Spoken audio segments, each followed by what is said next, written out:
Les séquences pour vérifier que ça veut dire ça va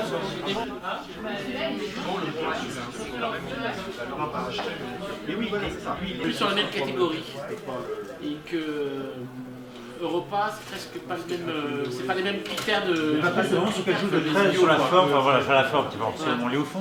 Mais voilà, je bien, c'est vrai que ça. Donc on va commencer notre rencontre. On est très heureux de mettre en avant des DVD. En général, on fait ça chaque semaine. On essaye, dans la mesure du possible, de mettre en avant un DVD ou des films qui sont importants pour nous. Et puis, comme vous le savez sûrement, on est éditeur de DVD. Donc, dernièrement, on est assez fidèle à Lars von Trier. On avait édité Mélancolia, Nymphomaniac, et son dernier opus, The House That Jack Built, voilà, qu'on édite en Blu-ray et en DVD. Sur l'édition Blu-ray, il y a des bonus avec les propos très savants et très experts de Stéphane Duménildo et de Pacôme Tilman. Stéphane Duménildo, donc critique de cinéma au Cahier du cinéma. Je ne vais pas faire les bios, mais qu'est-ce que tu as écrit, Stéphane, des ouvrages alors j'ai appris que tu avais organisé cette expo là au musée Quai Branly, Fantôme du cinéma japonais, les métamorphoses de Sadako. Donc ça c'est un ouvrage, mais c'est toi qui es un peu à l'origine de ça. J'étais allé voir cette expo. Oui, l'expo sur Enfer Fantôme d'Asie, donc au musée du Quai Branly l'an dernier. Voilà. Tu es l'auteur d'ouvrages. Marche le micro là. Ouais, il marche. Tout le monde nous entend. D'ouvrages sur Jess Franco, La mort aux trousses, Fantôme du cinéma japonais, donc Le miroir obscur, sur les vampires. Et voilà, donc c'est. Et l'adolescente japonaise sur les adolescentes japonaises. D'accord, ok. Bon, Pacôme, tu es venu il n'y a pas longtemps, donc je ne vais pas refaire ta biblio. Non, franchement, ça va. On va te définir en critique, en essayiste. Tu écris sur beaucoup de choses. On t'avait fait venir sur Twin Peaks, la saison 3. Ouais. Tu as écrit sur donc, David Lynch, sur la série Lost. On a ton ouvrage Cinéma Hermetica. Voilà, c'est une érudition un peu tous azimuts, passionnante. Et je t'écoutais samedi soir dans Mauvais Genre, où tu as parlé de Jack. Du film de Lars von Trier, donc c'était voilà, tout est passionnant. Et de temps en temps, je participe à l'émission Mauvais Genre de François Angelier, qui d'ailleurs, si vous scrollez les derniers épisodes, un où je suis pas, mais où il y a d'autres membres de l'équipe reçoivent et font une émission entière sur Stéphane Duménildo. Donc je vous recommande cette émission qui a été une des heures les plus passionnantes de la radio française de cette année. D'accord, ok. C'est noté. Donc l'idée c'était de vous réunir et puis qu'il y ait un dialogue, et puis après on fera circuler le micro évidemment, que chacun se sente libre d'intervenir. Une première question, avant de parler de ce film-là précisément, et après je lâche le micro, c'est de savoir comment est-ce que vous avez rencontré Lars von Trier, son cinéma, et quel est le premier souvenir, le premier film que vous avez vu de lui. Et en ayant The House That Jack Built en tête, de voir tout ce parcours. Est-ce que quand vous voyiez ce premier film de Lars von Trier, est-ce que vous pouviez imaginer tout le parcours, tout le déroulé un peu artistique, cinématographique, cinéphilique de Lars von Trier? Moi je dirais un primo-spectateur de Lars von Trier, vu que c'était quand j'avais 15 ans ou 16 ans, c'était Element of Crime. Qui était donc passé au Festival de Cannes. On en avait un peu parlé comme d'un événement, comme d'un film d'un réalisateur qui avait 25 ans à peu près à cette époque-là, et qui racontait une histoire de serial killer en Europe, dans une Europe en train de déliquescente, de fin du monde, en tout cas était en train de plonger dans les eaux, où il y avait des personnages de samouraïs, enfin la Mishima, qui se jetaient du haut de grues, des grues, qui s'étaient éclairés entièrement avec des lumières d'autoroute, en fait. Hein, je sais pas, mais c'était ce qu'on disait, quoi, qu'il avait pris les lumières des autoroutes, ou en tout cas des tunnels, pour éclairer son film. Donc tout ça faisait une ambiance absolument cauchemardesque, qui donnait vraiment très très envie de le voir, et j'ai pas été déçu du tout, quoi. C'était justement une vision du monde, en tout cas une vision de l'Europe qui était absolument étonnante. Et c'était d'ailleurs la même époque où j'écoutais la trilogie berlinoise, et les deux étaient déjà pour moi complètement liés, en fait. Voilà, donc ce monde qui était un monde, c'était peut-être la Norvège ou l'Allemagne, je sais plus très bien où ça se situait, mais en tout cas c'était ce genre d'image européenne. Et évidemment après, bon, j'ai continué à le suivre avec Épidémique, avec Europa, et puis voilà, donc jusqu'à maintenant. Donc non, voilà, oui, c'est quelqu'un évidemment qui m'a accompagné, qui a accompagné ma cinéphilie, vu que quand j'avais 14-15 ans, en effet, c'était les premiers films vraiment de cinéphilie un peu dure que j'allais voir, en tout cas renommés, et c'était en tout cas le cinéaste de ma génération à cette époque-là. Pacôme.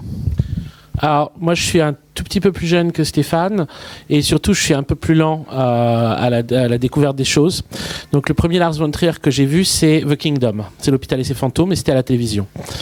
Et ça a été génial, mais vraiment génial de découvrir ça, et ça m'a complètement pris. Et ensuite, le premier que j'ai vu en salle, c'était Les Idiots.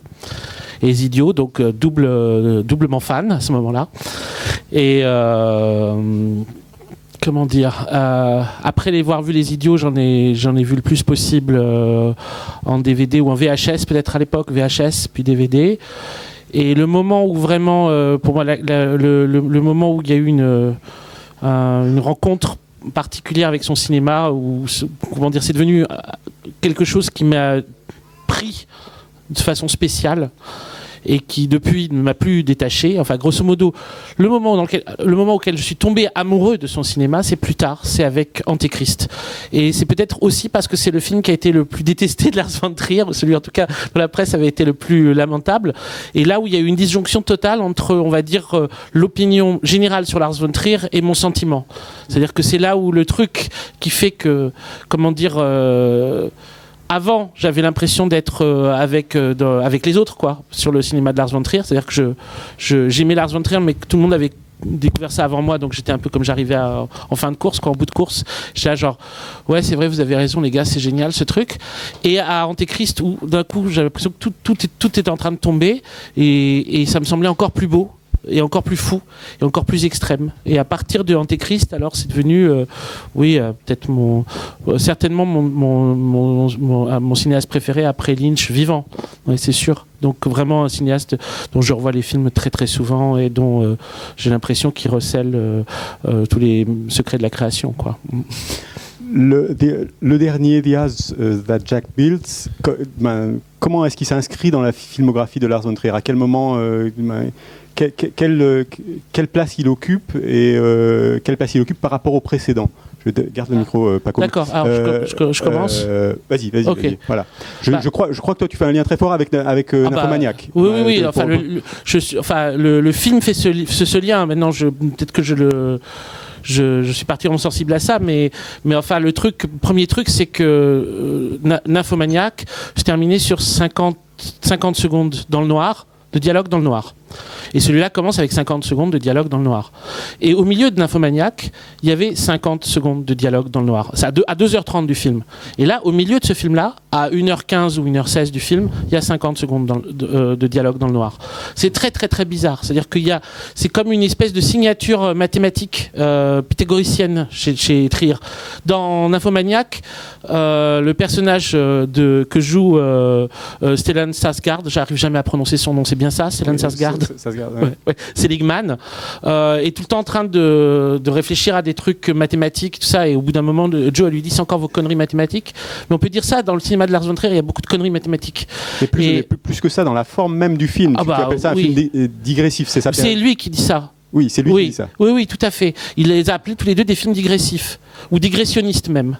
C'est-à-dire que grosso modo, c'est des films dont la structure est celle de on a une histoire et en permanence on fait des parenthèses, en permanence, pour parler de tout. On peut grosso modo se permettre de parler de tout dans une histoire.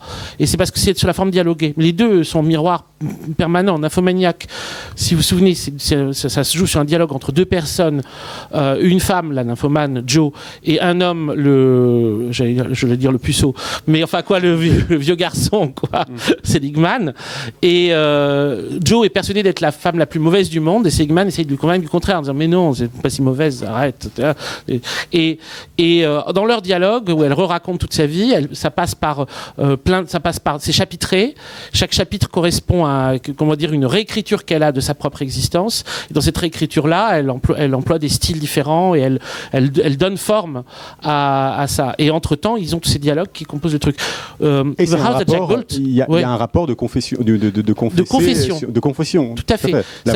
Oui. Non, la voix off joue ce rôle-là. Absolument. Enfin, leur dialogue apparaît régulièrement en voix off, comme ou illustré par des images. Et The House of Jack Bolt rejoue le même truc, sauf que là, on a un homme qui est clairement coupable de crimes assez graves, mais qui se sent totalement innocent de ces crimes-là, ou en tout cas qui se juge très haut dans la hiérarchie des hommes de qualité, face à quelqu'un qui n'est pas tout à fait d'accord. Et donc Jack face à Verge, quoi. Et donc ça inverse la dynamique de Seligman, qui était tout le temps en train de dire à Joe arrêtez, vous exagérez, etc. Tandis que là on a un Verge qui dit mais tu te rends pas compte, mais enfin voyons. C'est plutôt ça. Et on a mais le film n'est pas que miroir, il est aussi renversement. C'est-à-dire que le premier qui faisait le double de temps, surtout traversait énormément de styles différents. Et on peut voir même simplement la bande son est très riche. Bon, c'est très les 20 classiques de la musique classique que vous devez avoir entendu avant de mourir. Hein. C'est comme Kubrick, le style de Lars von Trier pour la musique classique, c'est un peu le best-of, quoi. Mais c'est très varié en termes de musique nymphomaniaque. Tandis que House of Jack Bolt est extrêmement restreint en termes de style. Il utilise la palette la moins vaste possible, sauf pour la catabasse, sauf pour la conclusion. Il fait énormément de répétitions et surtout il joue sur deux morceaux qui rejouent enfin 7 fois l'un, 9 fois l'autre. Ad-lib, quoi. Qui sont la partita de Bach par Glenn Gould et Fame par David Bowie. Donc ces éléments-là font que les deux films sont très clairement en miroir et en même temps en pôle opposé.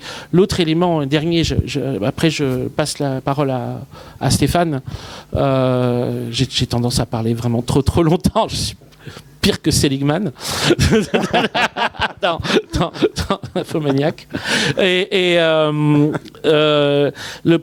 point très important, dans Nymphomaniac, on revisitait les styles des anciens films de Lars von Trier aussi. Alors que Lars von Trier revisitait les formes qu'il était capable de donner et aussi faisait des clins d'œil à ses anciens films, mais qui jouait dans des détails où grosso modo il reconvoquait tous ces films, détails plus ou moins visibles. Le plus visible étant la référence à Antéchrist, enfin sur un mode gag, c'est-à-dire l'enfant qui va pas mourir voilà, je vous spoil un bout de Nymphomaniac, mais l'enfant fait le truc où il va mourir dans Nymphomaniac, parce que là ça s'arrête, mais on a la même musique et le même décor. Grosso modo, il dit je vais vous le refaire. Non, je vous le refais pas quand même, je suis pas un salaud. Et on a des choses plus discrètes comme les portes de l'hôpital et ses fantômes, ou des micro-séquences qui rejouent des atmosphères de mélancolia. Enfin, il traverse ces films de façon relativement discrète. Tandis que dans The House of Jack Bolt, il a cette espèce de micro-séquence brute de décoffrage où il passe en revue très très rapidement ses anciens films. Et on les voit là, alors tac. C'est très visible. Enfin, le fait que les deux films sont des films miroirs, c'est très visible. Dernier détail, dans The House of Jack Bolt, on a l'idée que 12 est un excellent chiffre qui est dit par Jack, et le 12e film de Lars von Trier, c'est Nymphomaniac. Celui-là, c'est le 13. Et il y a ce truc-là aussi. Il y a l'idée qu'il avait terminé un cycle avec Nymphomaniac. Et donc celui-là, il est un peu ou comme l'orphelin du cycle, ou comme le début d'un nouveau cycle. Stéphane. place de ce film dans... Alors c'est amusant parce qu'en fait en regardant, j'ai vu il y a pas longtemps le bonus, bâton bonus pour le Blu-ray. Voilà, donc on a vu. Et en fait toi tu voyais ça comme la fin d'un un nouveau cycle, oui. Et moi je voyais comme la fin, oui, en fait, ce qui veut dire à peu près quasiment la même chose en fait. Oui, j'avais l'impression qu'il bouclait aussi plusieurs cycles qu'il avait commencé, même quasiment le premier, donc Element of Crime, en revenant à sa figure du serial killer, mais aussi tous ces cycles de films qui sont censés se passer aux États-Unis. Oui. Alors c'était ces États-Unis qui sont recyclés à l'intérieur du Danemark, en fait. Dans les forêts danoises qui deviennent des forêts américaines, et comment il y a un combat à l'intérieur du film justement entre l'Amérique, cette Amérique de fantasme, et l'Europe, puisqu'en fait l'imaginaire qui imprègne The Jack Built, c'est quand même un imaginaire européen, c'est quelque chose, on est avec Goethe, on est avec Dante, on est avec Delacroix, des références qui ne viennent pas du tout de la culture américaine. La culture américaine est là presque comme elle est dans Dogville, avec des choses tracées très très rapidement, avec des motifs. Alors on a le mobil-home, on a le policier, on a des choses comme ça qui font tenir le genre de façon assez forte, mais aussi de façon très schématique. Et à la fin, il dévoile un imaginaire qui est un imaginaire européen, et même par exemple les souvenirs de Jack, ces espèces de grands champs de blé. On n'imagine pas ça aux États-Unis. C'est de la peinture, en tout cas de la chose picturale qui vient plutôt de l'Europe. Alors je me disais voilà, donc il boucle en fait plusieurs cycles, celui d'Element of Crime en venant justement voilà à son origine, qui est le serial killer, les films américains. Et puis également évidemment ce qui fait évidemment de Nymphomaniac, le précédent. Et ce qui est intéressant, c'est que tu dis que oui, en effet il y a beaucoup moins de styles qui sont dans Jack, mais en fait c'est Jack lui-même qui a beaucoup de styles différents. En fait, on en parlait tout à l'heure, mais c'est un serial killer qui en fait on a l'impression qu'il change de méthode à chaque meurtre. Voilà, qu'il essaye des choses. Alors il aurait pu être le tueur qui découpe les seins. Bon, c'est pas très glorieux, mais enfin bon, au moins ça marque les esprits, ça crée une méthode. Bon, en fait, non, il abandonne ça, il devient plutôt le tueur qui va tuer des familles. Voilà. Et puis non, finalement, si je passais à autre chose. Donc voilà, il essaye plusieurs styles sans jamais se fixer sur un, ce qui fait aussi que c'est une part de son échec en tant que tueur.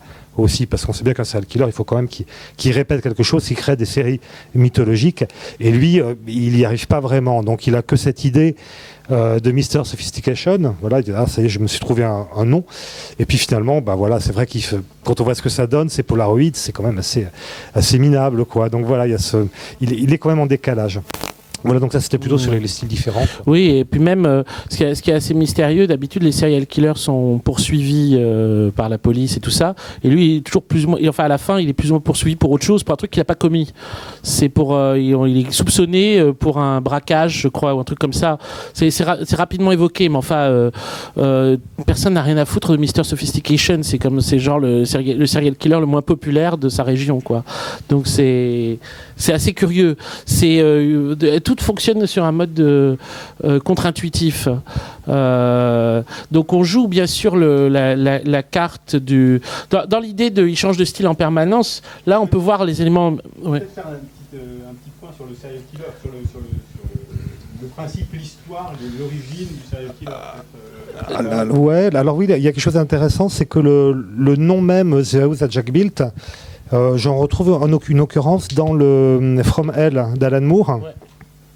Lorsqu'on demande à comment s'appelle le détective de Scotland Yard, il a un nom presque français, qui pourchassait Jack l'Éventreur. Bon, et on lui demande voilà qu'est-ce que ça lui a rapporté. Il dit j'ai pu construire ma maison de campagne avec ça. Il dit c'est la maison que Jack a construite. En fait, c'est au tout début de From Hell. Donc c'est le seul point, un des seuls points où je peux rattacher le titre aussi à la session du serial killer. Donc bon, on va dire que Jack l'Éventreur est aussi forcément à la base. Et tu disais que normalement, bon, le serial killer naît avec son opposé qui est le profiler. Oui. Le profiler. Et ça m'a fait penser à quelque chose. En fait, c'est qu'en fait le profiler, idéal, Jack l'Éventreur, c'est Sherlock Holmes, en fait. C'est lui qui aurait dû être son opposant, qu'il a été dans certains films. Oui. Et c'est un personnage de fiction, par ailleurs. Donc on se retrouve dans la fiction, quand même. Ce qui est très complexe, c'est que dès qu'on commence à rentrer dans la question de qu'est-ce qui a engendré l'autre pour les serial killers et les profilers et pour la fiction et la réalité, on est tout de suite dans des nuances ou dans une situation assez abyssale. C'est-à-dire que les profilers, ça arrive assez tardivement, comme les serial killers eux-mêmes, en fait, dans l'histoire de l'humanité. On a l'impression que le serial killer, ça a toujours été là, parce qu'on a l'idée de, par exemple, comment il s'appelle, évidemment, le Gilles de Rais, ou Charles VI qui tue des gens comme ça de façon complètement folle parce que c'est un roi qui est devenu fou là. Mais ça, c'est des exemples, mais qui sont infimes, et en fait qui ceux-là appartiennent à ce qu'on peut appeler les tueurs désorganisés. Et le profiler Robert Ressler, qui est l'inventeur du terme serial killer, distingue totalement le tueur organisé et le tueur désorganisé. Il dit les tueurs désorganisés, oui, il y en a toujours eu. On peut toujours trouver à différents moments de la société des tueurs désorganisés. Ce qui est un phénomène proprement moderne, c'est la question du tueur organisé. Et ça, on peut dire, le premier, enfin l'avant-garde de ça, le premier répertorié connu, mythique, c'est Jack l'Éventreur. Et après, il faut attendre assez longtemps avant qu'on ait la première grande vague des serial killers. C'est un phénomène d'après-guerre. Et c'est parallèlement je crois que c'est Quantico, l'endroit où ils ont le laboratoire de psychologie criminelle, où grosso modo apparaissent les premières figures de profilers, que sont Robert Ressler et John Douglas. Robert Ressler qui nomme les tueurs qui sont en train de commencer à proliférer aux États-Unis et plus tard en Europe du nom de serial killer, et il nomme serial killer à partir des sérioles de cinéma. C'est-à-dire qu'il s'inspire de la forme du feuilleton au cinéma pour donner son nom au type de tueur. Et alors là où on pense que c'est... Moi, immédiatement, quand je lis ça, je me dis, c'est parce que c'est à cause du spectateur. En fait, non. À ce moment-là, c'est parce que c'est lié à la pulsion homicide. Il estime que la pulsion homicide elle-même est construite sur un mode feuilletonnant, c'est-à-dire que, grosso modo, le meurtre lui-même ne suffit pas. Il va falloir recommencer. C'est un meurtre qui est comment dire, qui ne trouve pas en lui-même sa propre fin. Mais c'est une pulsion qui doit se reproduire. C'est pour ça qu'il appelle ça serial killer. Il dit, grosso modo, le tueur, il est comme un spectateur de serial qui doit voir la suite, qui est accroché, qui veut voir des séries. Et l'autre grande figure, les premières figures de profiler, parce que Robert Ressler on va dire, il y a les deux figures, c'est très intéressant, Robert Ressler et John Douglas. Robert Ressler, on va dire, c'est la forme très intellectuelle, très psychologue, très sérieux et un peu terne, parce que les deux vont inspirer les profilers dans les fictions. Et lui, il inspire des personnages comme Morgan Freeman dans Seven, tandis que John Douglas, lui, il inspire des personnages comme Will Graham dans Red Dragon. C'est le profiler extatique, visionnaire. Donc John Douglas, lui, en gros, ce qui se passe, c'est que quand il arrive sur une scène de crime, il arrive à trouver des détails sur le criminel lui-même comment dire, on comprend pas comment. Alors, il voit le crime et il dit le criminel a un défaut d'élocution. Et donc on a les autres policiers qui disent comment tu sais ça ? Et il fait je sais pas, on va trouver pourquoi. Et au bout d'un moment, il trouve la raison pour laquelle il a trouvé ça. Et donc mais ça rappelle en fait évidemment les enquêteurs de fiction, Sherlock Holmes, comme Sherlock Holmes.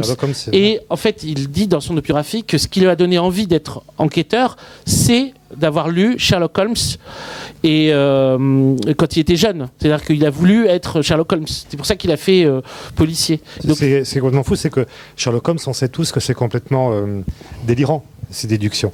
Ouais. Voilà, c'est complètement délirant, et c'est que des personnages réels ont pu s'inspirer de Sherlock Holmes, et justement passer dans un truc qui est la réalité de Sherlock Holmes, c'est quelque chose de plutôt médiumnique en fait. Oui, tout à fait. De saisir une scène et puis visionnaire, d'aller de raccorder des éléments que personne d'humain en fait normal ne peut raccorder. Tout à fait. Ce qui est d'autant plus fou, ce qui est vraiment fou, c'est que à la limite, ce type d'enquêteur ne sert à rien dans une enquête normale. Mais à partir du moment où il y a des serial killers, ça sert beaucoup. parce que le principe du serial killer par rapport à un enquêteur normal, un policier normal, c'est qu'il a pas les éléments pour pouvoir le trouver, puisque les victimes, il n'est pas supposé les connaître ou pas très bien, qu'il n'a pas de raison, il n'a pas de mobile, pas de mobile apparent, et pas de lien apparent avec la victime. Exactement. Donc du coup, tout le système classique d'enquête est foutu en l'air. Donc du coup, il y a besoin d'enquêteurs visionnaires.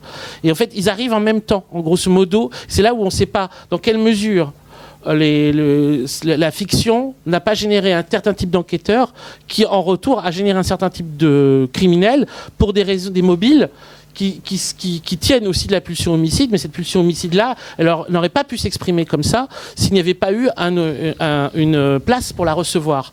C'est là où, en gros, le serial killer, si on doit être grossier ou être vulgaire par rapport à l'approche du serial killer, le serial killer fait ça pour être connu.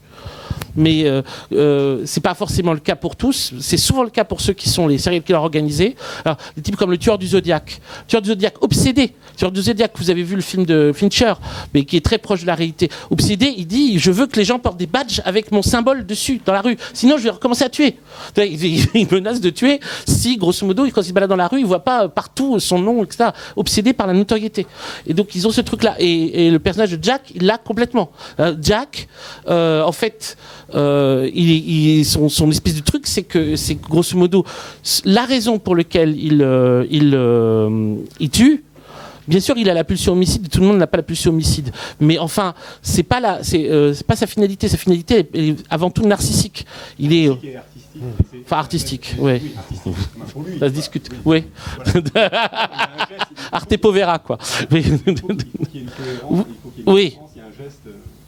Il veut être perçu comme tel. Et en fait, c'est là où, de toute façon, il y a quelque chose où ça devient vraiment abyssal. Mais je me demande si on n'avait pas déjà un peu évoqué ça à l'époque où on avait parlé de Twin Peaks aussi. C'est la question de la fusion de la scène de crime et de la scène artistique. C'est quelque chose. Ouais, avec l'affaire du Dahlia Noir et tous ces trucs-là. Et même le fameux Marcel Duchamp, l'installation de Marcel Duchamp qui a été révélée après sa mort, étant donné quand elle a été au musée de Philadelphie, et tous les premiers spectateurs et les critiques dans les journaux au début, aujourd'hui ils disent pas ça, mais ils disaient c'est répugnant, on a l'impression d'être face à un cadavre, grosso modo comme s'ils les avaient mis face à un cadavre, c'est la jeune fille allongée, etc. Et donc ils avaient l'impression d'être face à une scène de crime. Et donc cette espèce de truc, c'est pour ça que David Bowie, grande référence trérienne, va faire le disque Outside. Le disque Outside est entièrement sur la question de la fusion des scènes de l'art et de la scène du crime. Est-ce qu'on est face à une œuvre d'art ou est-ce qu'on est face à un crime ? Et la fusion, en fait, vient des deux côtés. C'est-à-dire que c'est à la fois, on va dire, une tendance de l'art ou de la critique, et de l'autre côté, une tendance des criminels ou des profilers qui amène à ce brouillage des scènes. Le profiler comme critique d'art de l'artiste qui est le serial killer. C'est ça, exactement, c'est ça. Mais dans le film de Lars von Trier, il n'y a pas de profiler. Il n'y a pas de profiler. Non, donc cela me fait plutôt penser aussi à un autre tueur un peu minable et raté, qui est celui de Schizophrénia de Gérard Carle, dont on entend la voix off aussi, pas en permanence, mais j'ai l'impression, mais qui a des tas de fantasmes de puissance absolument fou. Quand on l'entend, il va quasiment tuer la terre entière, en tout cas tuer un quartier entier, etc. Et au bout du compte, il tue une grand-mère et un caniche, quoi. Voilà. Il se rapprocherait un peu de ça, finalement, quelqu'un qui a des rêves de grandeur et qui se retrouve finalement, qui voudrait être un architecte, mais qui n'est qu'un ingénieur. C'est toujours ce principe-là. Et dans Schizophrénia, il n'y a pas non plus de profiler. C'est juste une odyssée criminelle, assez courte d'ailleurs. Les stars ont des profilers, finalement, c'est ça. Quand on n'a pas de profiler, quand on a celle qui leur sans profiler, on est un peu... Non, mais c'est un problème pour le spectateur. Voilà. Plus que ça, sans profiler, on se retrouve face à ce serial killer et face à le grotesque de certaines situations, l'absurde, l'ignominie, et on ne sait pas trop quoi faire, on n'a pas trop on ne peut pas s'appuyer sur une voix, la voix de la raison, où il y a la voix de Virgile, qui nous aide un peu, mais on sent bien que c'est une voix un peu retorse comme ça. Mais nous, en tant que spectateurs, on est quand même très mal à l'aise, parce qu'on voit quand même des choses. On ne va pas se dire c'est une comédie, même si c'en est un peu une. on sait pas, on traverse différents états. Et il y a beaucoup d'inconfort. On rit, mais on rit de quelque chose de proprement affreux. Donc, il aime nous malmener, quoi, Lars von Trier, par rapport à ça. Comment est-ce que vous analysez ça, ou comment vous l'avez vécu, vous? Moi, je me suis posé pas mal de questions au cours du film. Est-ce que ce personnage ne fantasme pas ses meurtres, comme là, je vais demander à ce qu'on mette peut-être dans les DVD Archibald de la Cruz, mais voilà, il y avait cette idée peut-être de quelqu'un qui fantasme sa vie entière, sa vie criminelle, et qui par exemple se fantasme ingénieur ou architecte, mais finalement qui ressemble plutôt à un de ces types qu'on trouve aux États-Unis, qui vivent dans des caravanes, dans des mobil-homes. Quand on le voit avec sa barbe, etc., on n'imagine pas que c'est l'architecte qu'on a vu au début. Il y a des changements de visage, de personnages qui sont très très difficiles à raccorder.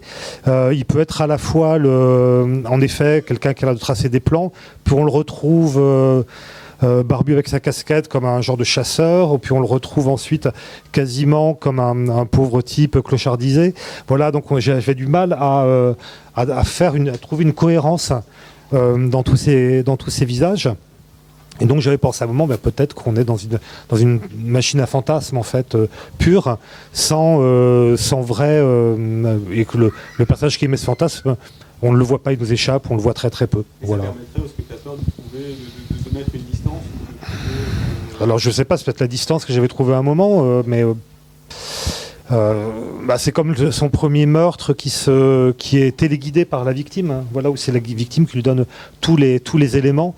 C'est un meurtre initiatique un peu. Oui. Ce chapitrage-là par les incidents. Comme tu disais, c'est elle qui le dépucelle dans sa carrière de serial killer. Mais ça se passe pas toujours comme ça pour tous les serial killers. Il y a pas quelqu'un qui arrive et qui dit tu as l'air d'être un serial killer, tu vas me tuer de telle façon.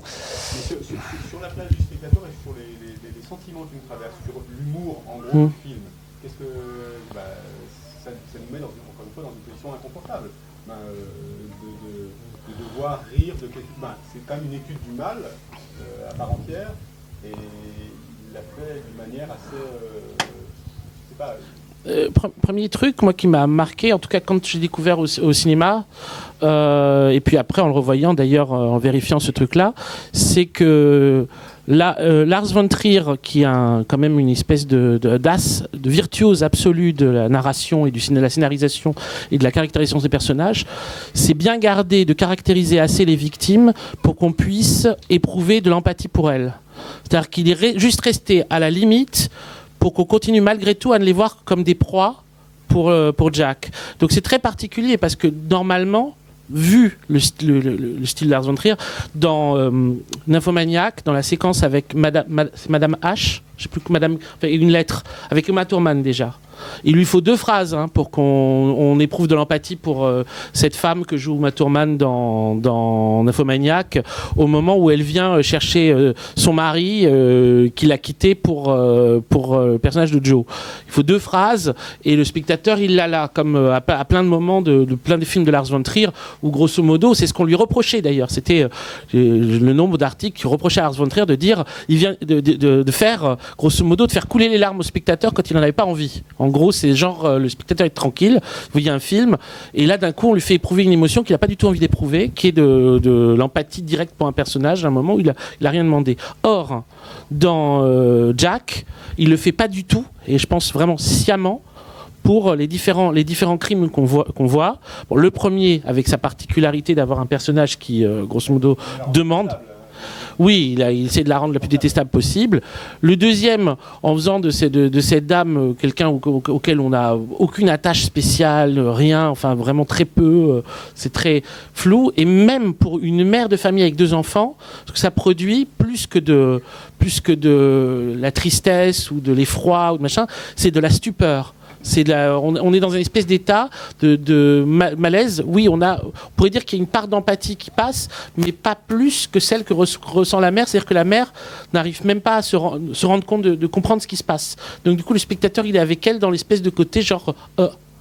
et qu'est-ce qu'on fait de ça, quoi. Et donc c'est un truc très spécial qui est mis en scène. Le 4e, il y en a un petit peu. Et encore, on sait presque rien sur la pauvre Jacqueline. Jacqueline Simple. On sait rien sur elle. Non, c'est vrai, elle s'appelle juste Jacqueline Simple. Le nom n'est pas possible. Non, mais c'est pas possible, Jacqueline Simple. Non, mais c'est absurde, mais grosso modo, bien sûr qu'on est mal pour elle de ce qui lui arrive, mais comme on lui a donné très peu d'éléments qui créent de la tâche, on est juste mal à l'aise comme un fait divers. C'est jamais plus que la vieille dame qui l'écrase avec sa voiture. Oui, c'est ça. Au détour d'une route. C'est-à-dire que du coup, en fait, on nous prive de l'élément qui permettrait notre voyage, en effet, qui permettrait l'équilibre de notre voyage. Mais c'est aussi un coup de virtuose, c'est-à-dire que ce qu'il veut créer, comme c'est quand même le roi du mélodrame absolu, le maître du mélodrame, ce qu'il veut créer, c'est les conditions de manque d'émotion qui fait qu'au moment où Jack se rend compte qu'il a tout perdu, qu'il sera en enfer et qu'il ne pourra jamais retrouver l'innocence de sa jeunesse et qu'il y a une larme qui coule sur son œil à la fin, là le spectateur ressent quelque chose. Là il y a un truc qui sort et qui se dit, il réussit à faire sentir de l'empathie pour le personnage le plus antipathique. Je pense que c'est ça l'opération très complexe qu'il met en place. Et donc oui, du coup, évidemment, dans les premiers temps, on est sur la mode de la comédie, donc on ne peut pas vraiment complètement lui en vouloir. Il a le côté tueur pato dans le deuxième meurtre, où il met 5000 ans pour tuer la vieille dame.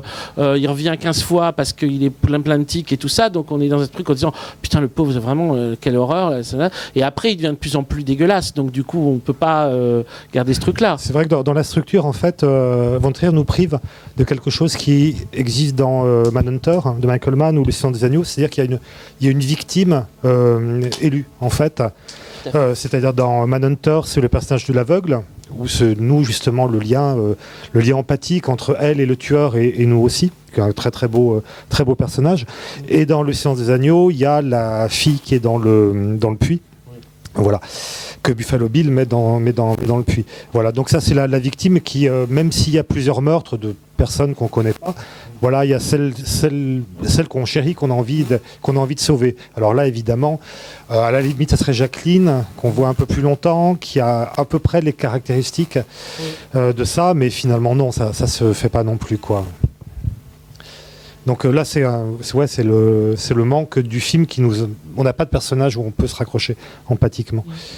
Il joue quelque chose comme ça, en tout cas en termes des émotions spectatorielles. Il joue la carence en émotion pendant longtemps. Et peut-être aussi parce que pour créer un contraste aussi par rapport à ce qu'il sait faire. C'est-à-dire que pour voir Lars von Trier, c'est vraiment une œuvre. Il y a un côté, c'est là où il ressemble malgré tout à Joe et même à Jack, mais en artiste plus confirmé que Jack. Il ne veut pas se répéter. C'est-à-dire que quand il sait faire quelque chose, il ne veut pas le recommencer. Et il a su tellement jouer la carte du mélodrame ou de l'identification compagnie qu'il doit se dire à un moment, je vais voir si j'arrive à me démerder sans passer par tous ces trucs-là. Voir comment je me démerde hors ça. Donc c'est comme un défi. Mais ça, tu vois, c'est justement là où je le rapproche de Bowie, en fait. C'est la passion des cycles.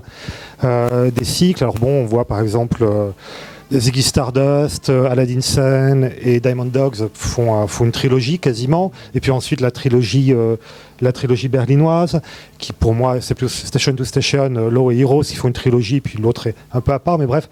Un album à part qui est justement Young Americans, dont est tiré le morceau Fame qu'on entend dans Jack.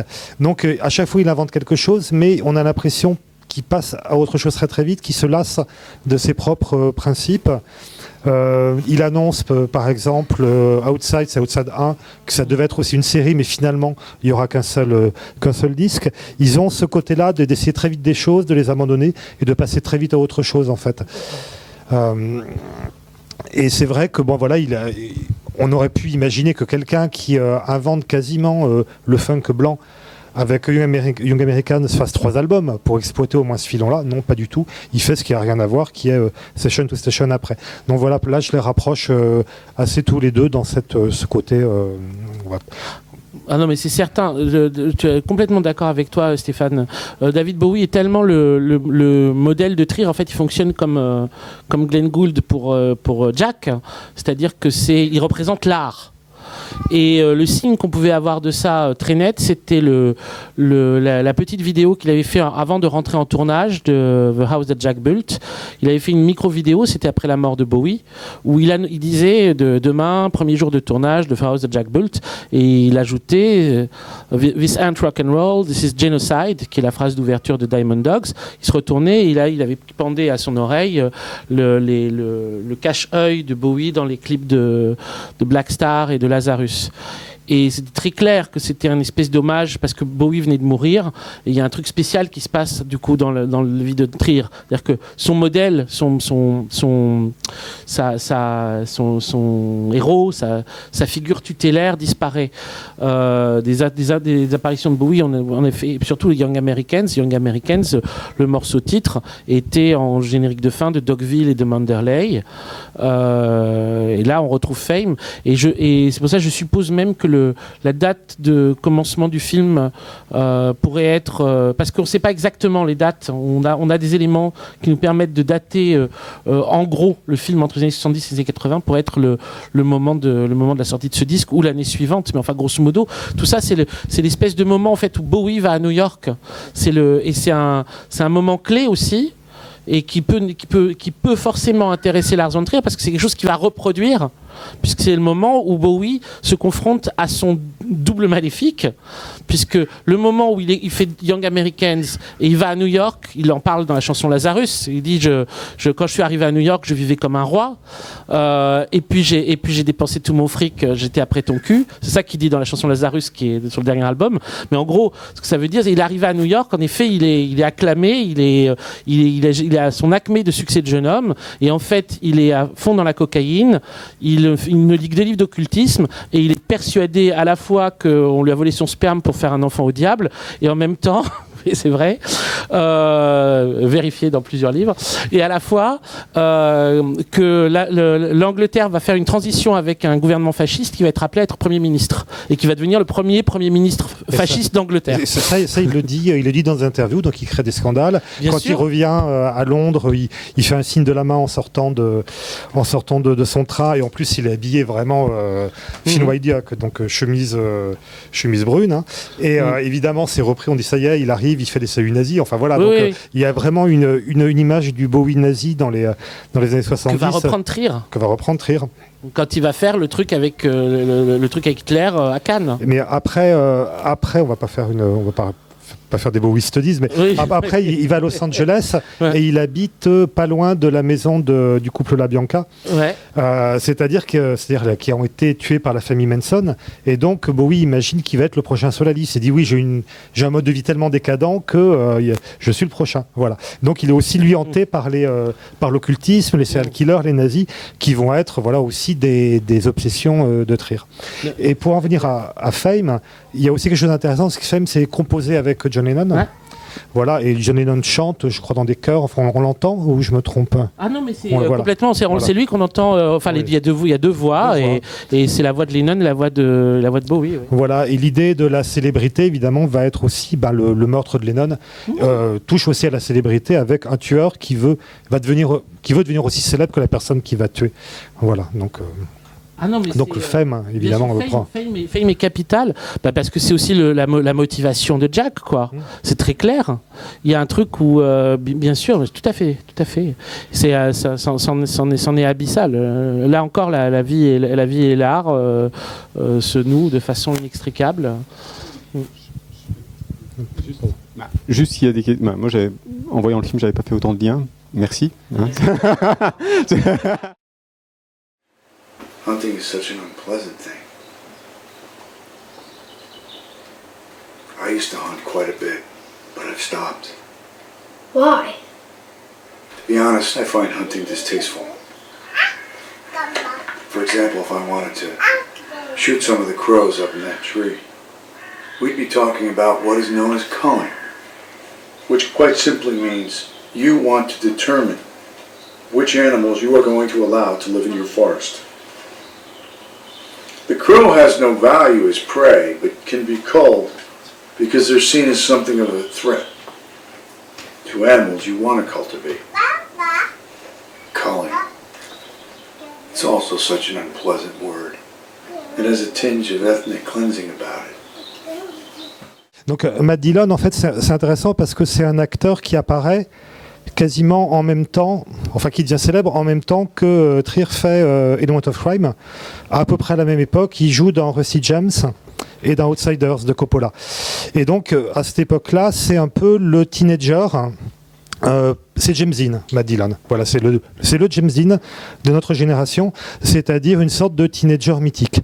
Et comme dans tout film de teenager, en tout cas ces grands films qui sont ceux de Coppola, ce sont en fait des romans d'initiation américains.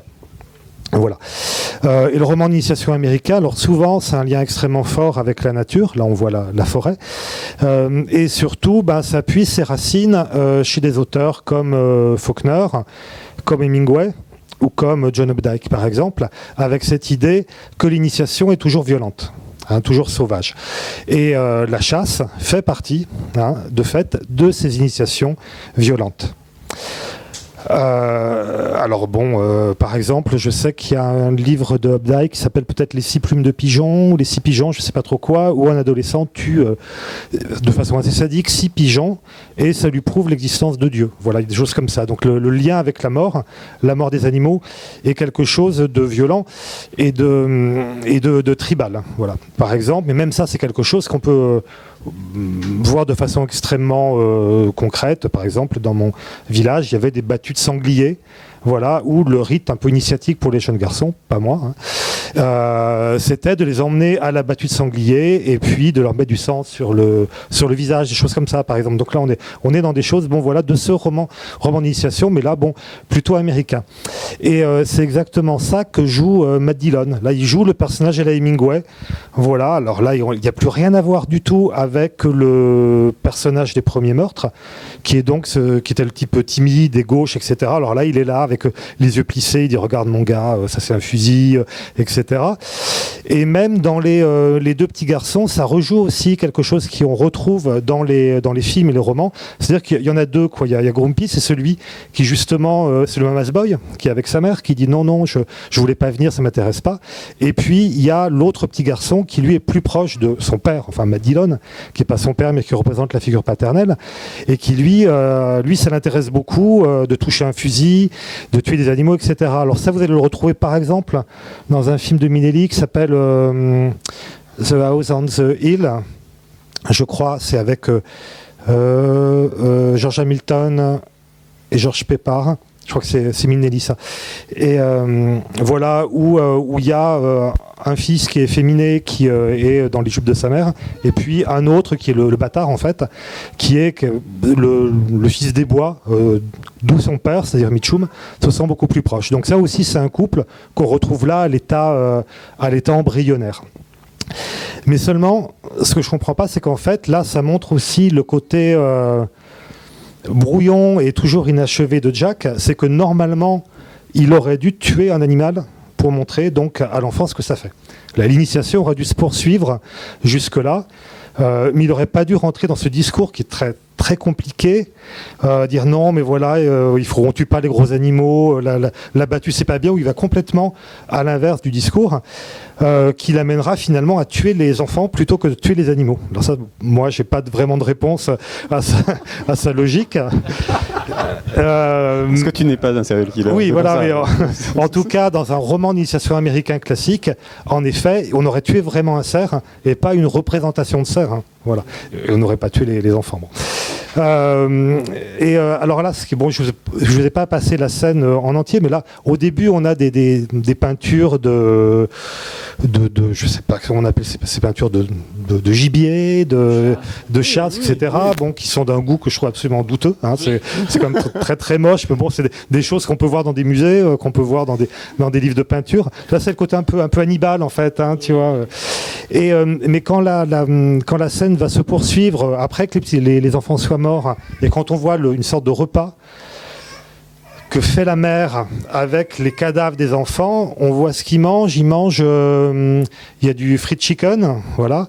Il y a un épi de maïs et il y a une tarte aux pommes. Donc ça, c'est un peu la sainte trinité américaine en fait. Hein, l'épi de maïs, le poulet et la tarte aux pommes. On sait que la tarte aux pommes, on dit aussi américain qu'une tarte aux pommes. Hein, Voilà. On trouve ça dans Twin Peaks aussi. Mais malgré tout... C'est le cherry pie, oui. chez Twin Peaks. Mais en tout cas, on voit quand même la dégradation qu'il y a eu. En tout cas, c'est peut-être aussi la dégradation de l'esprit de Jack qu'il y a entre ces peintures de gibier qui représentent quelque chose en effet de la chasse, etc. Pour arriver à quoi? Un pauvre menu du Kentucky Fried Chicken. Oui, mais en fait. à la fin, il y a la présentation aussi des cadavres. Il y a un tableau. Il y a quand même. Oui, il y a un tableau. Il va jusqu'au bout. Parce qu'en fait, il fait une situation. Hein. C'est ce qu'il rapproche aussi de Dogville, c'est qu'il construit d'abord une situation quand même, Jack. Il n'est pas si nul que ça. Il reste un peu ingénieur-architecte, c'est-à-dire qu'il construit une situation donc avec la famille, avec le Mirador, et ensuite, comme dans Dogville, il va faire une mise en scène avec une sorte de repas de famille, mais il n'y a pas de maison, quoi. Enfin bon, ça se fait à l'intérieur de ce périmètre. Mais finalement, il fait tout mal parce que, par exemple, on n'emmène pas la mère de famille dans les récits d'initiation américains. Je veux dire, le père part avec les fils dans la forêt. Ça viendrait pas à Hemingway, ni à Faulkner, d'amener la mère, c'est pas possible, quoi. Donc voilà, c'est là où tout foire à peu près, et il n'arrive pas à tenir ces situations, alors il veut tout mettre dedans, et ça marche pas. Voilà, donc. Encore une fois, quand on voit cette scène-là, il y a une sorte de, chez le spectateur, hein, j'en reviens toujours, une sorte pas de jubilation, mais il fait monter en nous quelque chose il y a quelque chose de drôle, de caricatural, et une sorte d'excitation comme ça, et en même temps un malaise total. Parce qu'on sait comment ça va se terminer. On sait comment ça va se terminer, mais c'est quand même une mise en scène. De toute façon, on le sait d'autant plus que le film est passé à Cannes, et donc tout le monde a dit « Ah oui, regardez, encore la son de rire, non seulement il est nazi, mais il tue des enfants, et ça le fait rire. » C'était les rumeurs qu'il y avait après Cannes. Bien sûr, ouais. Il y avait surtout Facebook, on avait oui. ça, genre... Les gens sortaient de la salle, vomissaient partout sur le tapis rouge. C'était l'apocalypse. Ouais. Mais moi, ce que je trouve, c'est le... Parce que quand même, dans les scènes de meurtre d'enfants, c'est quand même... Il y a une sorte de zoom où on voit une jambe éclatée, il y a quand même quelque chose... il va au bout. Comment ? Il y a une version censurée qui est internationale où ils ont enlevé beaucoup de scènes. Ah. Ouais. Là, quand on voit vraiment les enfants tués, d'accord. Ça, il y a un certain nombre de choses. D'accord. Mais non, ça vient du... Mais je pense que le côté jouissif vient aussi de la transformation de Jack en ce personnage de chasseur américain aux yeux plissés qui dit oui, écoute, voilà comment mon gars un fusil, c'est ça. Bon, et donc on est quelque chose qui vient de là, de cette impossibilité de raccorder ce personnage-là à d'autres. Ça y est, on se dit bon, ça y est, finalement on entre dans une nouvelle scène de meurtre. Et ça, c'est vrai que le plaisir de la série existe aussi. Pacoum.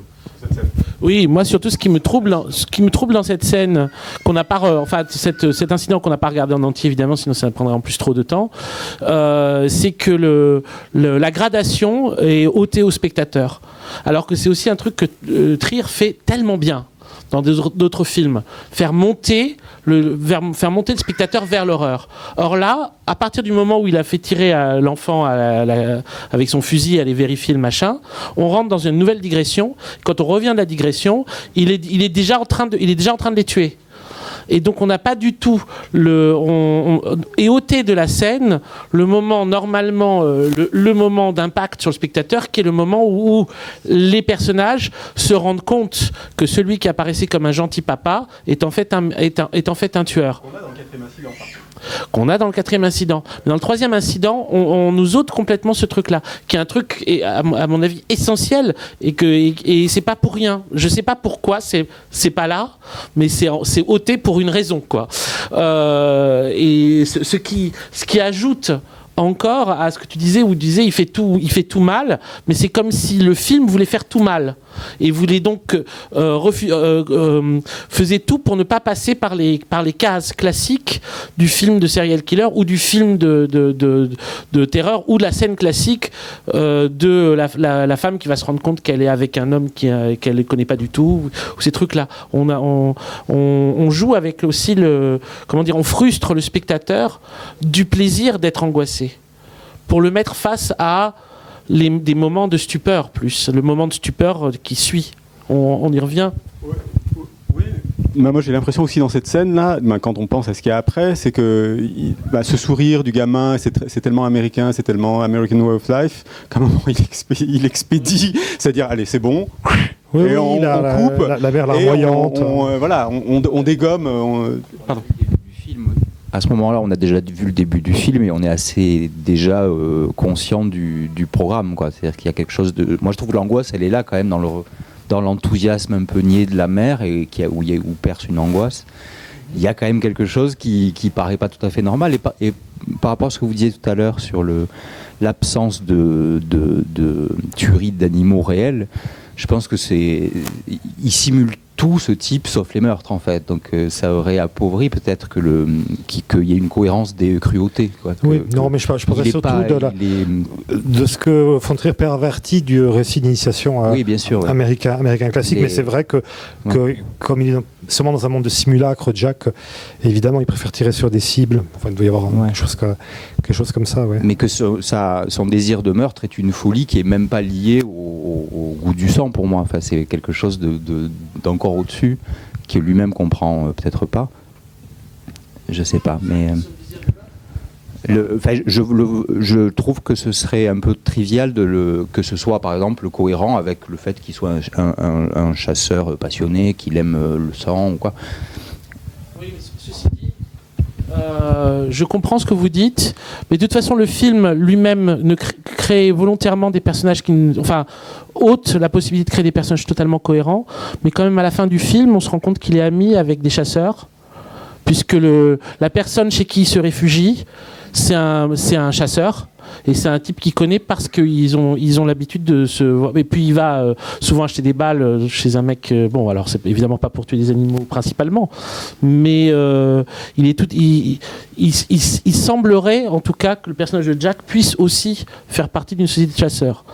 Mais de toute façon, c'est tellement bizarrement construit. Vous voyez comment on passe de ça peut pas. Il peut pas avoir créé cette intimité avec ce groupe de familial en 2 semaines. Donc, il a forcément réussi à s'introduire dans la vie de cette femme et de ses enfants suffisamment longtemps pour qu'il puisse être une espèce de père putatif et ça semble bizarrement. Ça s'organise bizarrement avec le meurtre suivant. Donc on est dans un film. Le côté sélectif, aléatoire du choix de ces incidents. Alors tout à fait. Il dit qu'il a choisi de façon aléatoire 5 incidents, sauf qu'il y en a un, c'est son premier meurtre. Le deuxième, c'est le deuxième meurtre. Et le dernier, il l'a pas fini puisque c'est celui qui le fait basculer de l'autre côté en enfer. Donc même ça, c'est curieux qu'il insiste sur l'idée qu'il a choisi 5 incidents aléatoirement, alors qu'il est évident qu'il y en a au moins 3 qui ne sont pas du tout aléatoires. Et que les 2 autres renvoient aux 2 grands thèmes, qui sont la famille et l'amour. Donc ils ne sont pas du tout choisis aléatoirement, en fait, ces 5 thèmes, ces 5 incidents.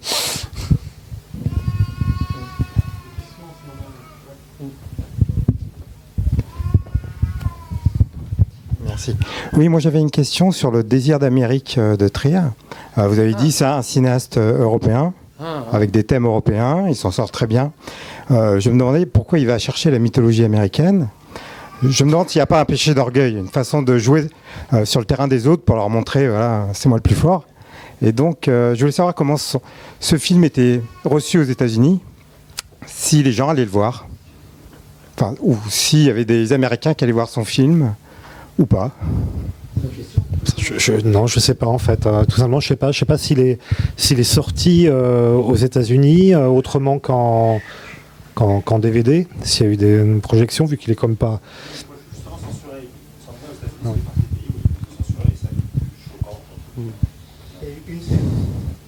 Ah oui. Ok. Ah oui. Ah oui, il est quand même un peu puni. Mais le truc de... Ouais. Tout à fait, ouais. C'est vrai. C'est vrai. Sur le truc de l'Amérique, ça arrive finalement. Après, il y a des choses qui sont de l'ordre de... Ouais, vous disiez orgueil, en tout cas défi. C'est-à-dire qu'on lui avait reproché à l'époque de Dancer in the Dark d'avoir fait un film qui se passait aux États-Unis alors qu'il n'avait jamais mis les pieds aux États-Unis.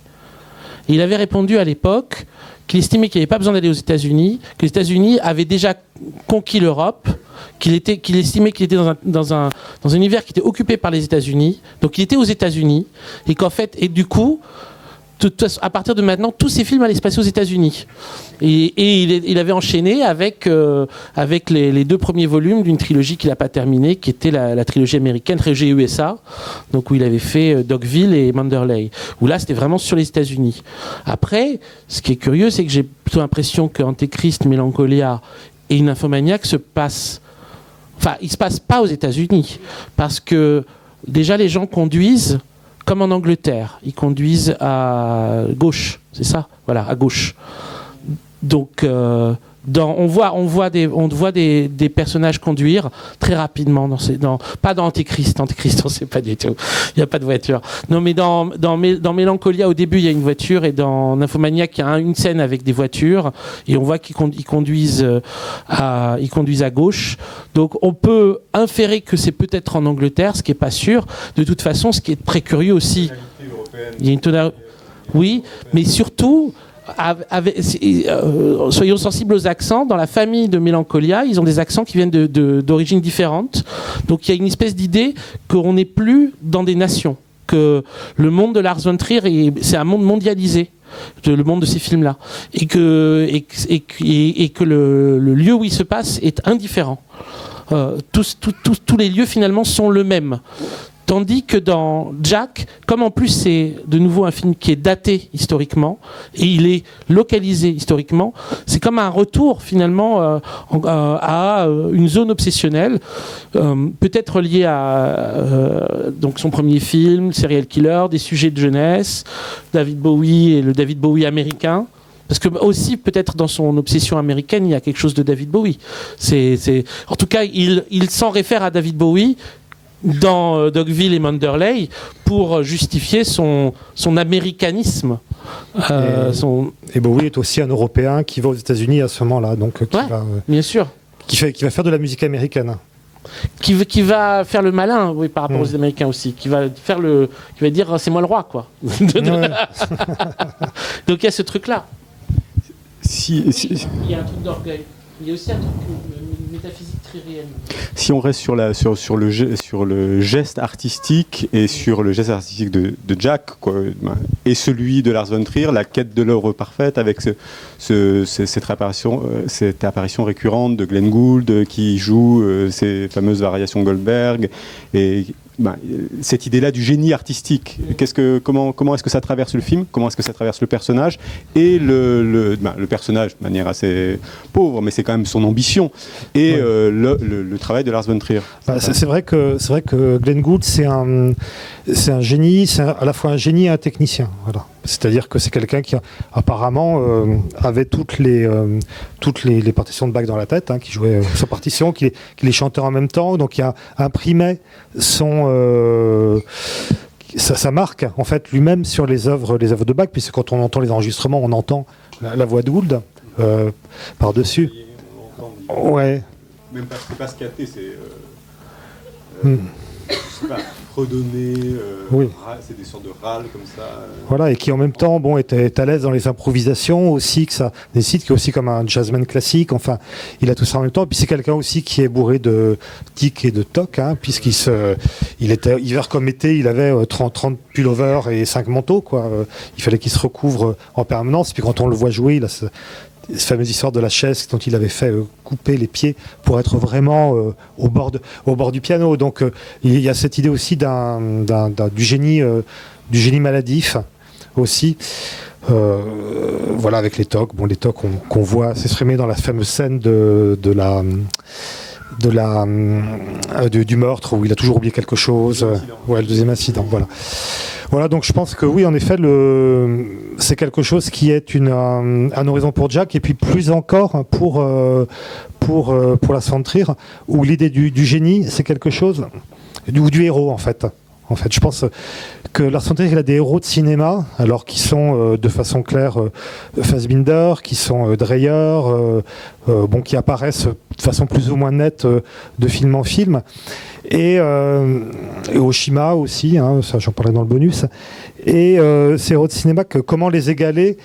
Alors on peut les égaler aussi en essayant de passer en force, en faisant de la provocation aussi, tu vois. Donc ça c'est le côté le moins bon aussi de Lars von Trier quand même, il faut le dire.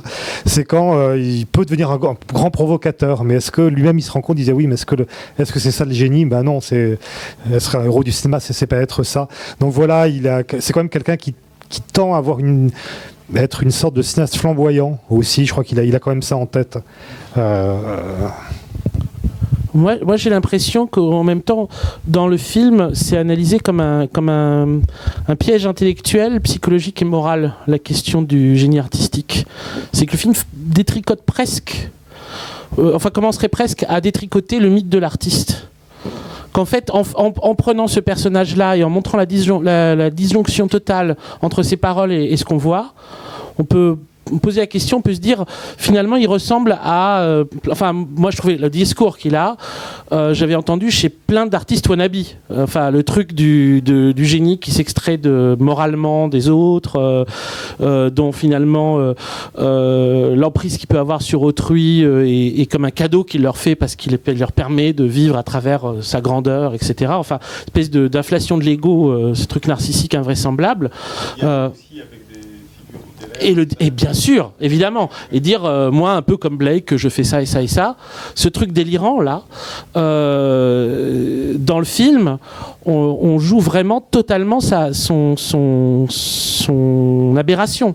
C'est-à-dire que il est en train de se comparer grosso modo à l'architecte qui a construit la chapelle Sixtine ou je sais pas quoi, ou au poète William Blake, et ce qu'il est capable de faire, c'est en fait en gros tuer des gens et faire d'horribles petites diapos qu'il revoit comme si c'était des œuvres d'art extraordinaires, qu'il envoie à la presse, et il collecte les petits papiers où on parle de lui, il les colle à côté de son miroir. Là, on a les articles où on a retrouvé les trucs de Mr. Sophistication. C'est-à-dire, et là, en fait, on peut se dire, bien sûr, évidemment, Lars von Trier a mis beaucoup de lui dans ce mec-là, mais pas dans le sens positif, c'est-à-dire dans le sens vraiment où il passe en revue tout ce que ça peut avoir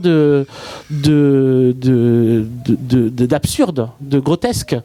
Donc du coup, peut-être que c'est aussi une forme de manière de passer, de mettre en pièces la mythologie de l'artiste. Finalement, en fait, grosso modo, en convoquant Virgile et en faisant que Virgile lui réponde grosso modo pied à pied là-dessus. Et finalement, Virgile va dire le truc qui manque à Jack, et que c'est là où Lars von Trier se laisse une porte de sortie, le truc que lui, il a fait. Alors, il dit à Jack, sans compassion, il n'y a rien. Grosso modo, ton truc, c'est de la merde, parce que le grand art, il y a toujours la compassion dedans. Et c'est ce que lui dit Virgile. Et en fait, quand on regarde les films de Lars von Trier, il y a toujours ça. Donc c'est un truc, et même dans celui-là, à la fin, ce qui fait la grandeur, la beauté du film, c'est ce moment où Jack voit l'image de sa jeunesse, qui lui est à jamais inaccessible, et qu'il a sa larme unique. Larme unique qui sait qu'il ne pourra jamais, il ne retrouvera jamais les terres de son enfance et de son innocence.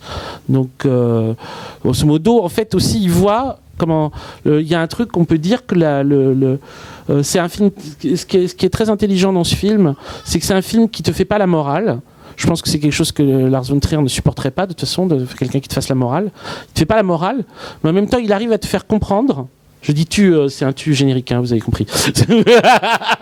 Je parle à personne de vous en particulier. Je ne suppose pas qu'il y ait des serial killers dans la salle. Mais quoi, on ne sait jamais. Pas de vocation.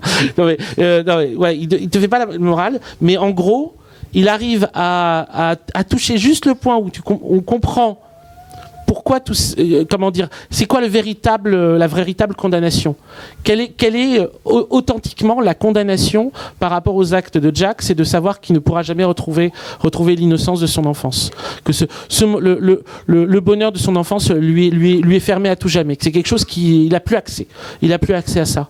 Il met un temps fou à s'en rendre compte, mais le moment où il s'en rend compte, c'est un moment très court, mais où il y a quelque chose qui se brise, quoi, complètement.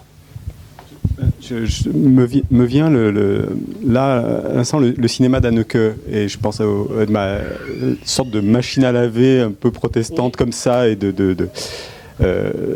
le rapport au mal, la façon dont Haneke traite le mal et la façon dont Lars von Trier traite le mal. On ne ressort pas du tout quand même dans le même état. Autant avec Lars von Trier, on a passé pas un si mauvais moment que ça, quoi. Voilà, parce qu'il y a un côté un peu sale gosse comme ça qui fait que voilà, et on est horrifié, mais en même temps on a un peu ri, voilà. Ben voilà. Bon, alors, Haneke, non, alors je sais pas, mais Haneke, il y a quelque chose où on sent qu'il y a une sorte de radicalité qui veut changer le spectateur, quoi, qui veut lui faire comprendre que le mal, on doit passer un sale quart d'heure quand même.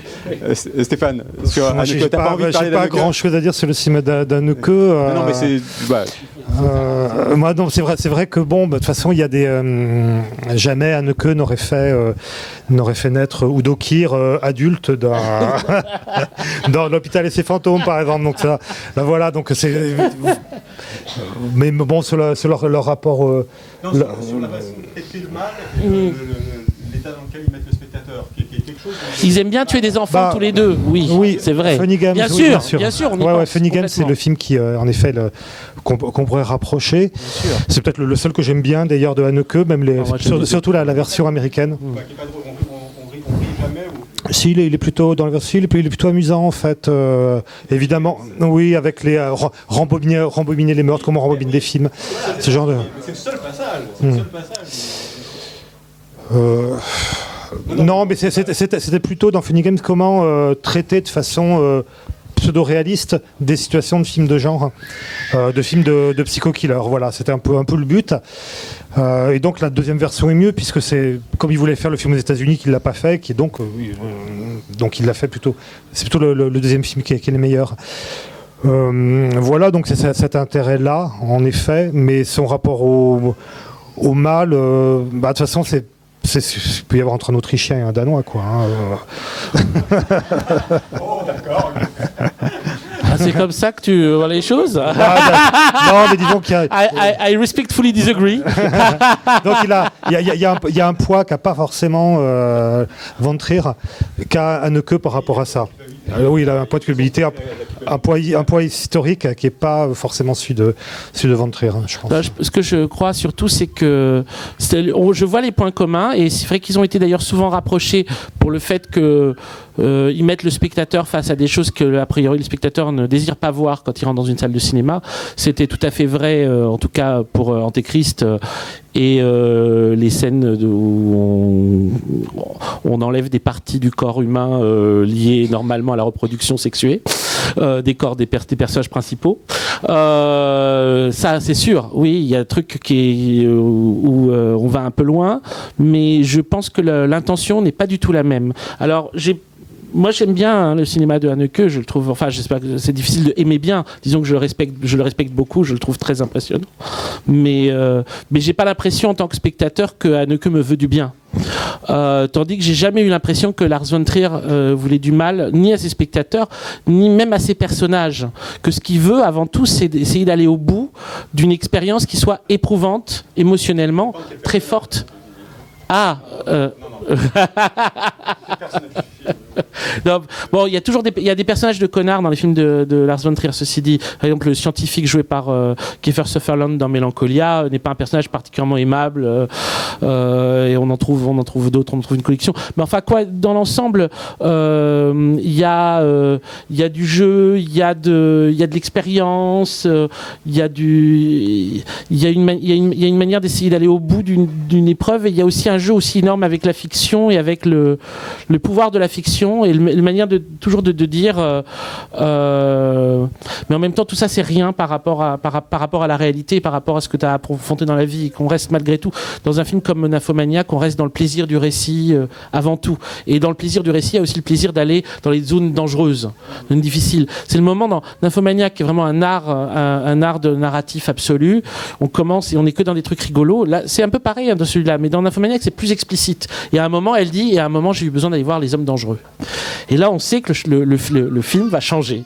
Les hommes dangereux, ça veut dire aussi à un moment, Lars von Trier dit, bon, tout ça, je maîtrise. Je maîtrise la comédie, le machin, l'émotion. il faut qu'on aille faire des trucs un peu difficiles, sinon c'est pas vraiment du jeu, quoi. C'est un truc d'aller tester les capacités du film à aller dans des zones où on n'a pas forcément envie d'aller, mais en même temps, quand on commence à y aller, on a envie de rester, et on va aller jusqu'au bout, parce qu'on sait qu'on a quelque chose à apprendre sur nous-mêmes, et en général, on ressortira enrichi. C'est un peu comme dans Epidemic, lorsqu'avec Nils Vorstad, ils vont ouvrir le tube de dentifrice pour voir comment ça marche à l'intérieur, comment le rouge et le blanc se mélangent dans un... voilà, donc il fait toujours un peu ça. On va ouvrir le tube de dentifrice, on va voir comment ça se mélange, on va voir comment ça marche, à ce côté très science naturelle. C'est pour ça qu'il y a toutes les digressions, etc. C'est peut-être sa première digression finalement. C'est peut-être dans Epidemic, c'est peut-être ce passage potache et comique de ces deux scénaristes en disant bon, alors cette fois-ci, on va sacrifier le tube de dentifrice, on va voir comment ça marche vraiment à l'intérieur. Voilà. Je crois qu'il y a ce côté un peu qui se généralise dans les derniers films avec les digressions, les tutoriaux, etc. Le côté un peu physique amusante. Voyons comment ça marche. Et l'idée de savoir des trucs, de vouloir aller plus loin, de connaître plus de choses, d'être dans une boulimie d'expérience. Et donc ce qui est de l'ordre du mal entre guillemets, ça fait partie du package de choses qu'il va falloir traiter et expérimenter en tant que cinéaste. Il y a aussi un côté où Lars von Trier, mais il y va presque comme un Castor Junior, je trouve. C'est-à-dire qu'il y a une innocence chez Lars von Trier. Moi, je ne vois pas un pervers, en tout cas. Il y a plein de gens qui avaient parlé de Lars von Trier comme d'un cinéaste pervers. Ah non, je ne vois pas ça. Parce qu'un cinéaste pervers te ferait ressentir des choses que tu n'as pas du tout envie de ressentir et te ferait sentir coupable d'émotions que tu n'as pas envie d'avoir ressenties, etc. Il y a plein de trucs qu'il ne fait pas. Il y a quelque chose de très, genre... on y va, on va voir des choses absolument horribles, on est d'accord, on va se faire peur, c'est aussi grand guignol, il y a un côté grand guignol là-dedans, dans ce film-là particulièrement, mais même finalement, dans le rapport de Lars von Trier à la cruauté, c'est une forme réaliste du grand guignol, il y a un truc où c'est pour... savoir en s'amusant, quoi. mais ce qui est amusant, c'est en effet, maintenant on dit que Lars von Trier est pervers, mais c'est ce par quoi il est passé comme qualificatif tout au long de sa carrière. Alors, au départ, le jeune génie punk, et puis ensuite le dogme, regardez, c'est génial, il invente un truc, voilà. Et puis ensuite, mais c'est le grand cinéaste de la maturité avec les mélodrames. Et puis non, finalement c'est un sale gosse, on n'en peut plus. Et maintenant c'est un pervers. Donc il y a quelque chose comme ça où il détruit ses précédentes incarnations, en tout cas. Finalement, un peu comme Bowie, tout à fait. Oui. Il passe par des phases, mais même il y avait la phase chrétienne très forte. Oui. Parce qu'à l'époque de Breaking the Waves, c'était vraiment genre le cinéaste qui s'est converti au catholicisme. Et là, voir un film catho, etc. Il y avait ce truc-là, même si c'était un catholicisme à la Huysmans, ça faisait partie de tous ces personnages. Mais c'est la façon dont on lui a... Oui, tout à fait. Et entre-temps, pourtant, entre les deux, il avait fait Kingdom 2, où il y avait le côté trickster, petit con qui s'était rejoué à mort, quoi, où il s'était bien amusé.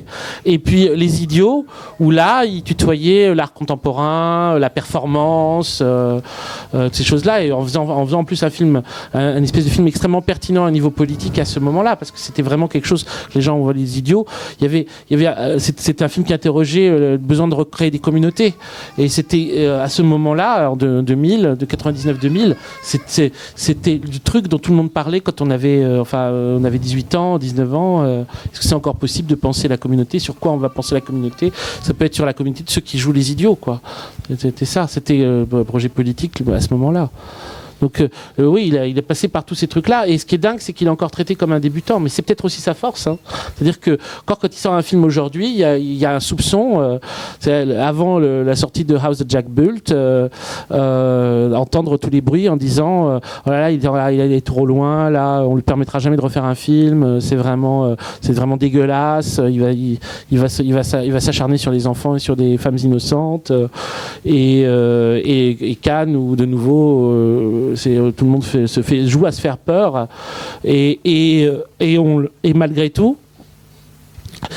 ce traitement particulier qu'il continue à avoir lui permet lui donne cette énergie. Parce que de toute façon, il y a ce truc où ça aussi, peut-être c'est quelque chose qu'il partage avec Bowie. C'est quelqu'un qui est sensible à ce qu'on dit de lui. J'avais lu ça sur Bowie. Il lit les trucs qu'on dit sur lui parce que ça l'intéresse, parce que comme ça, du coup, il va faire autre chose, où il va jouer il va jouer pas seulement avec ses spectateurs, mais avec la critique. Lars von Trier fait ça de façon absolument nette et absolument claire. À partir du moment où il avait joué le truc, c'est-à-dire quand à Cannes, il avait fait son monologue sur Hitler, qu'après il était persona non grata, quand il a fait Nymphomaniac, tout le long du film, la première fois que j'ai vu la deuxième partie, je me disais, ça va sortir. Il y a un moment où ça va sortir. Il va en parler. Et il y a un moment où Jo, hyper naturellement, dans la conversation, elle dit devant Seligman, elle fait « C'est pour ça, finalement, moi, je comprends Hitler. Hein. » Et puis, il y a un silence très, très long, hyper long, de 1 minute quasiment. Où là, Lars von Trier dit... Vous l'attendiez plus, hein, parce que c'est vraiment vers la fin du film, hein, c'est vraiment un truc de petit con, c'est vraiment vers la fin du film, c'est à 20 minutes de la fin ou un truc comme ça, ça sert à rien du tout dans le truc, il y a ce long silence, et Seligman il dit « Non mais je peux pas vous laisser dire ça ». Et là c'est comme... C'est comme si Seligman, normalement dans une conversation entre deux personnes, on parle pas comme ça à quelqu'un, on parle pas comme ça. Là, il parle vraiment comme s'il avait la conscience des spectateurs et qu'en fait, il était genre un présentateur télé qui gérait l'entretien, quoi, et qui fait. Et ça, c'est le truc. Et là, on voyait bien qu'il jouait pas seulement avec son spectateur, mais avec la critique, avec tout ça. C'est-à-dire que tout ça, ça devient finalement une matière qu'il va mettre dans le film suivant et avec lequel il va. Et il arrive à faire des choses, c'est vrai, assez prodigieuses avec ça, parce que c'est un virtuose de l'affaire, quoi. Donc d'accord, plus sale gosse que Haneke qui voilà. C'était. Haneke ne ferait jamais ça. Non. Question, si on a... On va parler, juste pour finir, de la catabase. J'ai découvert, je ne connais pas, c'était pas ce mot, là, cette descente aux enfers des héros antiques, et qui est le dernier chapitre du film, et on bascule aussi dans autre chose, esthétiquement, dans une autre proposition. Peut-être Stéphane, dis-nous un mot là-dessus sur la dernière partie. Ben oui, c'est étrange, hein, ce basculement dans l'art pompier, hein, quand même, qui est là. Pas à la base, c'est Delacroix n'est pas pompier, mais ce qu'il en fait est très très proche de l'art pompier, plus proche de Bouguereau d'ailleurs que de Delacroix, avec ses grandes représentations dantesques et de superproduction dantesque. Oui, en effet, c'est très surprenant parce que le personnage disparaît du film, du récit américain, pour aller plonger dans cette histoire de l'art, en fait. Et donc, il disparaît du film, donc on ne sait pas du tout ce qui arrive au véritable Jack à ce moment-là. Et en effet, c'est vrai que c'est tout à fait étonnant. C'est là la première fois on voit apparaître Bruno Ganz aussi. On voit son visage. On voit un visage sur tout ce qui est oui. qui est. Alors, si on prend évidemment le thème de Virgile, qui est le prédécesseur de Dante. Évidemment, on peut toujours faire le rapport entre Bruno Ganz, qui a joué Hitler aussi, qui a joué les ailes du désir et qui a joué Hitler. Qui a joué l'ange et le démon, évidemment, donc qui est tout à fait désigné pour accompagner aux enfers un personnage. Mais je suis pas sûr que ça soit ça non plus, en fait. Je suis pas sûr que ça soit vraiment par rapport à Hitler. Ça me semblerait un peu trop facile. Trop gag, tu trouves ? Peut-être. Il a dit que c'était. Ah oui. Ça doit rajouter quelque chose, mais en fait c'est plutôt Bruno Ganz lui-même, en fait, et sa stature d'acteur mythique du cinéma européen, d'acteur respectable, en fait. Aussi respectable. C'est ça aussi qui se joue peut-être. C'est que Bruno Ganz est un homme qui ne joue pas dans un film de petit con. Il a une filmographie de 5 étoiles, quoi. Voilà, c'est ça, exactement. C'est l'acteur 5 étoiles. Donc il y a un truc particulier d'avoir ce truc-là. C'est vrai, ouais, c'est vrai. Sur cette catabase esthétiquement et sur la proposition.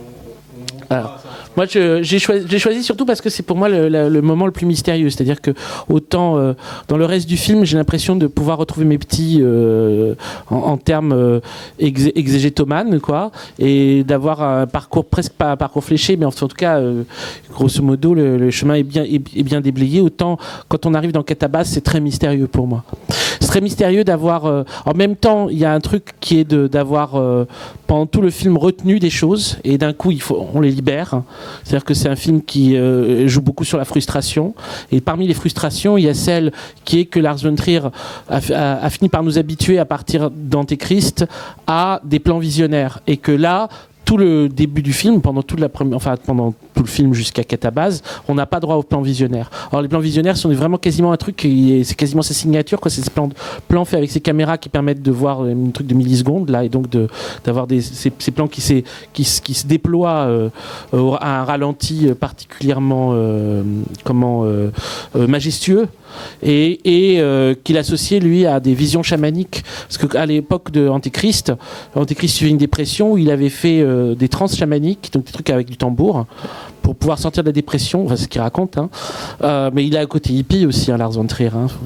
Ça fait aussi partie de tout ce qui fait son charme.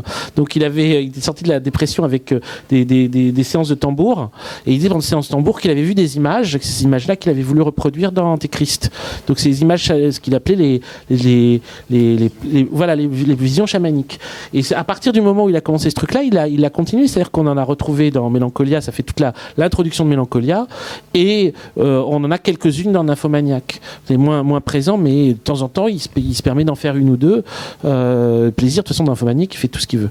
Et donc, dans Jack, on arrive dans un film où finalement, il réduit la mise en scène et sa variété à un nombre très limité d'éléments, comme il limite les musiques, et comme il limite finalement aussi les illustrations. C'est-à-dire qu'on a une illustration, par exemple, qui revient, mais 10 fois, qui est celle qui est piquée au clip de Bob Dylan, au clip de Subterranean Homesick Blues, si je dis pas de bêtises, qui est c'est ça, c'est Subterranean, ouais, c'est ça, et qui est Matt Dillon qui montre des mots sur une petite feuille comme ça.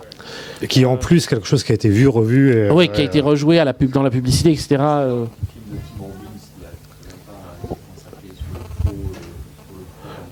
Et il avait refait ça aussi dans ce film-là. Oui. Oui. D'accord, donc en plus cet élément-là est tout sauf une illustration très originale, et c'est celle qui revient le plus. Donc il y a une espèce de truc où il a limité au maximum tous les effets et toutes les machins, mais pour qu'à la fin ça devienne cette espèce d'explosion, et donc on rentre dans ce truc Catabase où là on a du visionnaire à donf, et en même temps, comme tu dis, il rentre dans des trucs pompiers, ou en tout cas il y a une dimension d'illustration de l'enfer. C'est pour ça que c'est mystérieux pour moi. C'est qu'est-ce que ça veut dire par rapport à l'enfer de voir des images comme celle-là? Est-ce que l'enfer c'est des images préexistantes? Est-ce que l'enfer ne peut pas être montré autrement que dans des représentations de l'enfer? C'est-à-dire qu'il n'y a pas pour Lars von Trier de possibilité de montrer l'enfer autrement que de montrer des images de l'enfer, donc des images préexistantes de l'enfer. Est-ce que c'est ça? Et est-ce que c'est aussi lié à l'enfer propre à Lars von Trier? C'est-à-dire que s'il doit s'identifier à son personnage principal, alors son enfer à lui, c'est d'être dépendant des images des autres. Et donc du coup, l'image de l'enfer, c'est l'image d'œuvres préexistantes illustrant ton propre rapport au monde. Et quand on les refait, on les dégrade, parce qu'on voudrait faire du Delacroix, on se retrouve à faire du Bougreau. Voilà. Tout à fait. Exactement. Ou voir de l'imagerie de hard rock, ou des choses comme ça. Complètement, mais complètement. Comme Lars von Trier a ce rapport-là, il a ce rapport à Tarkovsky, puisqu'il a cette espèce de rapport obsessionnel à Tarkovsky, et en même temps, quand il s'approche de Tarkovsky c'est de l'œuvre d'art sacrée, et Lars von Trier, lui, il fait du Stephen King avec Tarkovsky, toujours. Alors, Antéchrist, c'était ça. C'était un film dédié à Tarkovsky, mais en fait, c'était un film à la Stephen King. Donc c'est curieux, ce truc-là. C'est très particulier. C'est-à-dire que, grosso modo, il dit « j'adore Dante » ou « j'adore Blake », mais ce dont je suis le plus proche, ça reste quand même le cinéma d'horreur. Mais ça, c'est... je ne sais pas si c'est à quel point c'est quelque chose qui est assumé, ou si c'est une blessure aussi, ça j'en sais rien. Mais de toute façon, ça fait partie de la condition moderne, hein, c'est comme ça. Hein. C'est juste. Le sacré, aujourd'hui, il passe par Stephen King et pas par des imitateurs de Dante. Donc... On passe le dernier extrait. Ouais. I don't feel so good, Verge. There's a sour taste in my mouth. You want me to show you the way to the next whiskey bar?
Un grand merci à Pacôme et à Stéphane d'être venus. Merci à vous, à tous les deux.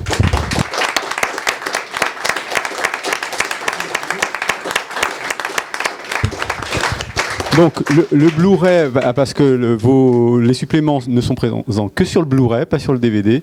Donc le Blu-ray, vous pouvez l'acheter évidemment ici. Il y a d'autres films, les autres films de Lars von Trier. Il y a une petite sélection que vous avez faite. On a une petite dizaine de DVD qui sont sur la table. Et puis voilà, un petit pot.